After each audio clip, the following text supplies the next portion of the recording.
Here we are with Randy Dimit. He's with Desert Property Inspection Services. And I had some questions I wanted to ask him because these are questions that I get asked all the time. And I thought I'd bring in an expert.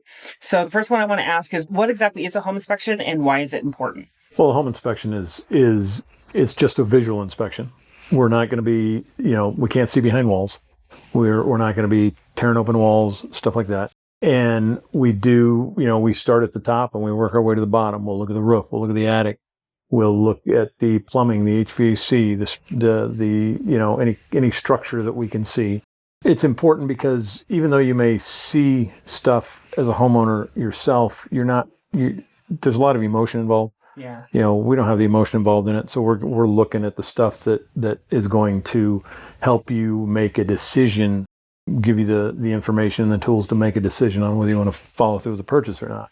We will pull off dead fronts on electrical panels so we can see how stuff is wired in the panels and that type of thing. But I think it's important because you just don't know what you're getting into without having somebody who has the eye and knows what to look for inspecting the house. And that's the thing about real estate is it's so emotional. I think people don't realize that as much, especially when it comes to real estate agents. We think of it as very transactional. So it is very emotional. Okay. Yeah, for a buyer, definitely. What are the general areas of a typical home inspection covered? And I know you kind of alluded to that, but yeah, I can go into a little more deeper. I mean, we will, if it's safe to get on the roof, we'll get on the roof. And when I say safe, meaning safe for the inspector to get up there and safe for the material that may be up there, depending on what it is. We can walk on tile roofs if you know how to walk on tile roofs. You get into some of the clay tiles, you can't walk on those because you'll break them. You get into some of the metal roofs, depending on the slope, it can be a little too slippery. Yeah, sure. Time of year, what to do in the morning, that type of thing. So if we can't walk it, we'll at least throw our ladder up against the edge and do a visual, and we'll, walk it around until we get the whole roof. Some inspectors use a drone. We don't. We feel you get a better look at it physically being on the roof. What we'll do then is we'll look in the attic. We'll see what the framing looks like. We'll see what the ventilation looks like in the attic. We'll see what the insulation is like in the attic. We'll see any plumbing if it happens to be up there, any electrical if it happens to be up there. So anything that may be in the attic, we're taking a look at. Any kind of venting, whether it be an exhaust vent from a bathroom, going through, making sure that it exits the attic and just doesn't dump into the attic. And also with any kind of gas venting, whether it be a furnace or a gas water heater, making sure that venting is connected and that it goes all the way out the roof and doesn't dump out into the attic. And then we will, we'll look at the garage, everything that's in there. Usually the water heater's in there, sometimes the washer and dryer, sometimes the furnace is in there. A lot of times it's in the attic. So that's where we end up looking at it. Then we'll take a look at the outside. We'll look at everything. We'll look at the wall cladding, whether it be stucco, wood, hardboard, brick, whatever. Look at how the doors are installed from the outside. Look at how the windows are installed from the outside. We'll check the water pressure. We'll, run the hose bibs, make sure there's water to them. Usually the electrical panels on the outside, so we'll take a look at that as well. We don't flip any switches. If a house, they have AFCI breakers now that go to the bedrooms and that, and we will, if the house is vacant, we'll test them by tripping them there. But if it's occupied, we won't, because we don't know what they have plugged in. And then we'll work our way inside, where we will look at every room, bedroom, laundry room, kitchen, all the rooms, closets. We'll, we check the walls, check the ceilings, check the floors. We'll check accessible receptacles. We'll check accessible windows, make sure they work. They open. Doors, yeah, exactly. And, with some of the single hungs, which are the ones that open up, there's sometimes issues with those where they won't stay up, or some of the mechanics of them have sprung up and affect the operation of the window. So we'll look at all that. Bathrooms, we'll look under the sinks, we'll run all the plumbing, we'll flush all the toilets, we make sure hot and cold's on the right side, make sure there's no leaks, that type of thing. And then obviously when we get into the kitchen, do the same thing with receptacles. We'll run the appliances. We do not run washers and dryers because sometimes we don't know if they're staying with the unit or not. As far as the appliances, though, we'll check the stove, we'll check the range, we'll check the microwave, we'll check the ventilation over the range. Refrigerators, we'll open it up, make sure it's cold. Freezer, same thing. Because that's, again, another item you're not sure. Yeah, exactly. We don't know if it's going to convey or not. That's pretty much it, and we try to make sure that on the HVAC we're getting we look for a certain split, temperature going in the return air and coming out a register. Make sure there's a good split there, differential split, to know that the HVAC is working. And if it's not, then we'll make a recommendation that you have an HVAC person take a look at it. And weather plays a factor in that too. The days that are too absolutely cold and days that are too hot. Yeah, we will. Heat pumps, they're finicky, they're complicated. If it's below, for me, if it's below 50, I'm not going to test heat pump AC in the wintertime. If it's just a regular, gas-fired furnace with a regular AC unit, we'll test it because we don't need to test it for very long.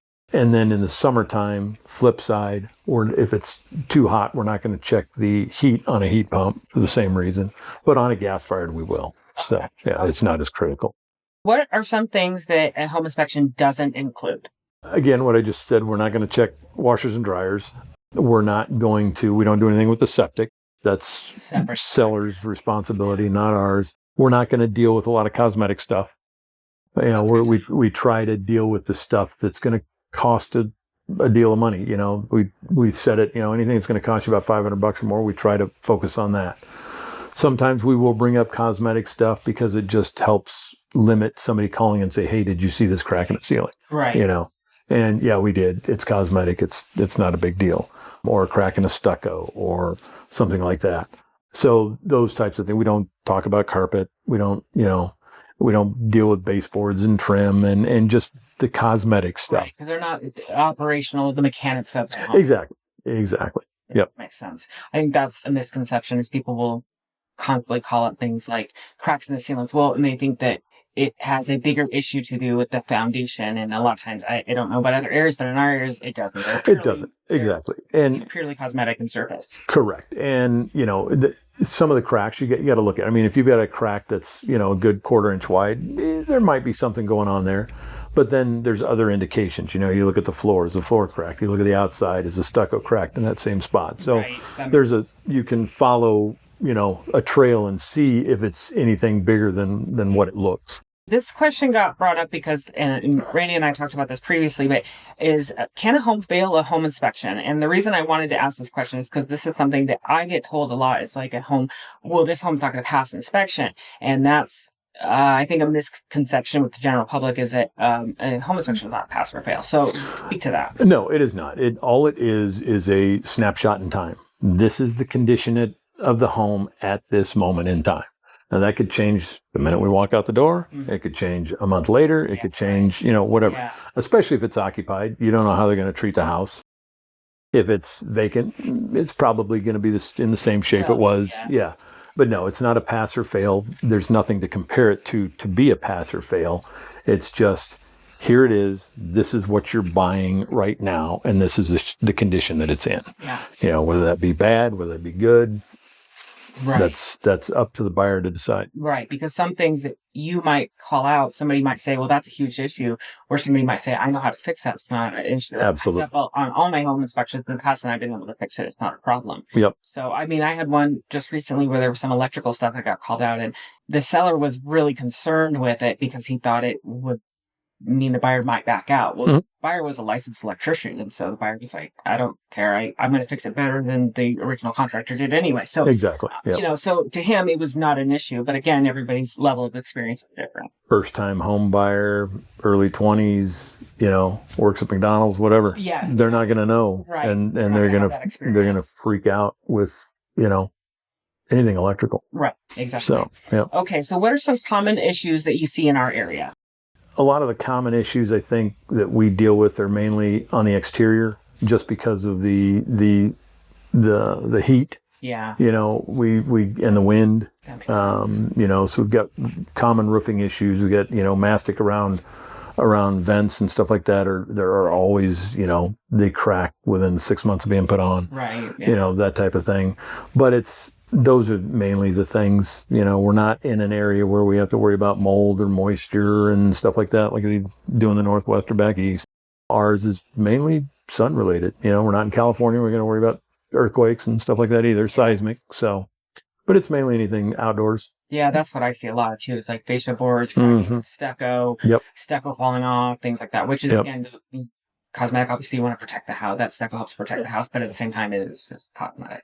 It's a condition of the weather, and it's a condition of craftsmanship as well. Yeah, that's So, true. I didn't think about that. yep. Okay. Well, those are all the questions I had. Is there anything else you'd like to add? No, I think one thing that I know comes up sometimes is, people ask whether a brand new house should be inspected. Yes. And Yes, and that's a good point. Bring that up. and they definitely do. Yeah. There's, you've got different levels of builders. Yeah. I tell people that, I don't care if it's $1 million house or $100,000 house. The construction trades are the same people. Yeah. They're not going to treat them any differently. Right. And so you definitely want to get a new home inspected, because in some areas they treat it like a production. Yeah. It's production builds, and so they're whipping through them quick. They're not always following up and making sure that everything was done properly. Yeah. I've inspected some $1 million homes that just were horrid. They just did not take the time and the effort to do. They didn't take pride in their work, basically. Right. And if the subcontractor is doing a job, he doesn't care. That subcontractor is not going to care if it's $1 million house or if it's a $250,000 house. If their work is shoddy, it's going to be shoddy on the Absolutely. They're not going to take any better care because it's $1 million house versus a single family 1,500 square foot for $250. Right. So that makes a lot of sense. And I don't think a lot of contractors they don't want to spend the money or have the ability to go back and follow up with their trades and make sure that they did everything right. And so that's where we can come in and do that for them. Yeah. And even if you don't get it done before you move in, we definitely recommend that when you get within about a month or two of your builder warranty expiring, that you have us come in and take a look at it. That way that way we can go through and here's your last shot to get stuff fixed for free. Yeah, get all these things knocked out before you lose your... Exactly. And then you got to pay for it. Yeah, that makes sense. Yep. All right. Well, I appreciate you, Randy. We'll probably wrap up now, and I appreciate you coming in and chatting with me, and we'll get this posted in a couple of days. Absolutely. Thank you for having me. All right. Thank you.